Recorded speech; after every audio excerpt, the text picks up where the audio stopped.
রাধে রাধে। নমস্কার বন্ধুরা, আপনারা সবাই কেমন আছেন?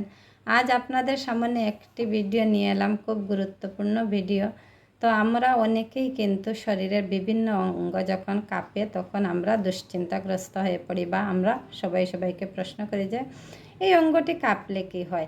আজকে আমি আলোচনা করব বাম চোখ কাঁপলে কী হয়। আমি জ্যোতিষশাস্ত্রের ভিত্তিতে সেটি আলোচনা করব। বাম চোখ কাঁপলে সাধারণত পুরুষের ক্ষেত্রে দাঁড়ায় এটি অশুভ। এটি কোনো অশুভ সংবাদ আসতে পারে, তারপর কোনো অপ্রত্যাশিত খবর আসতে পারে, কোনো অসুবিধা ঘটতে পারে পরিবারে অথবা তার ব্যক্তিগত জীবনে। কিন্তু এই বাম চোখ যদি মহিলাদের কাঁপে তবে সেটি শুভ সংকেত। সেটি যে বলা হয় যে সেটি তার কাজে সফলতা আসতে পারে, কোনো অপ্রত্যাশিত বস্তু সে লাভ করতে পারে, সম্মান লাভ করতে পারে। তো দেখেন, বাম চোখ কিন্তু পুরুষের ক্ষেত্রে লাফানো অশুভ, আবার নারীদের ক্ষেত্রে কাঁপা শুভ। তো এতে আসলে আমাদের দুশ্চিন্তাগ্রস্ত হওয়ার কোনো কারণ নেই, কারণ সেটি যা ঘটার তো সেটি ঘটবে। তবে অশুভ শক্তি কিন্তু আমরা প্রতিহত করতে পারি হরে কৃষ্ণ মহামন্ত্র জপের মাধ্যমে। যখনই আমাদের বাম চোখ কাঁপবে, পুরুষদের বাম চোখ যখন কাঁপবে তখন বেশি করে আমরা হরে কৃষ্ণ মহামন্ত্র কীর্তন করব, কারণ গোবিন্দে আমাদেরকে সব প্রবলেম সলভ করে দিতে পারেন। কারণ ভগবান হয়ে গেছেন আমাদের কাছে প্রবলেম সলভার। যখনই আমরা কোনো অসুবিধায় পড়ি, কষ্টে থাকি, তখনই কিন্তু আমরা গোবিন্দের শরণ নেই এবং দেখা যায় যে ম্যাজিকের মতো আমাদের প্রবলেমগুলো সলভ হয়ে গেছে।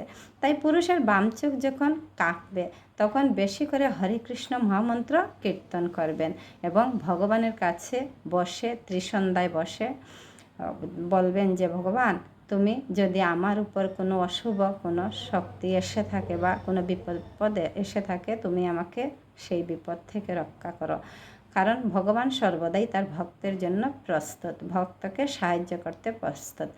ভগবান দেখেন, যখন কুরুক্ষেত্রে যুদ্ধ শেষ হলো তখন ভগবান শ্রীকৃষ্ণ পাণ্ডবদের ছেড়ে যখন চলে যেতে প্রস্তুত হলেন, তখন সবাই তার কাছে অনেক জিনিসই চাইল, অনেক বস্তু চাইল যার যার মতো করে। তখন তিনি তার পিসি কুন্তিদেবীকে বললেন যে তুমি কী চাও পিসি?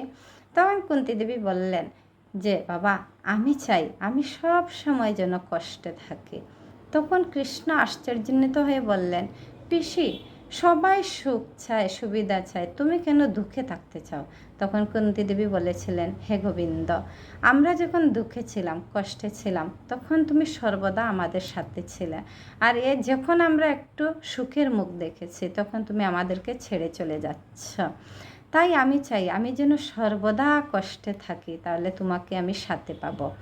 তো এই জন্য আমি আপনাদেরকে বলবো, যখন দেখবেন যে পুরুষের বাম চোখ কাঁপছে তখন আপনারা দুশ্চিন্তাগ্রস্ত না হয়ে হরে কৃষ্ণ মহামন্ত্র জপ করবেন নিষ্ঠার সাথে।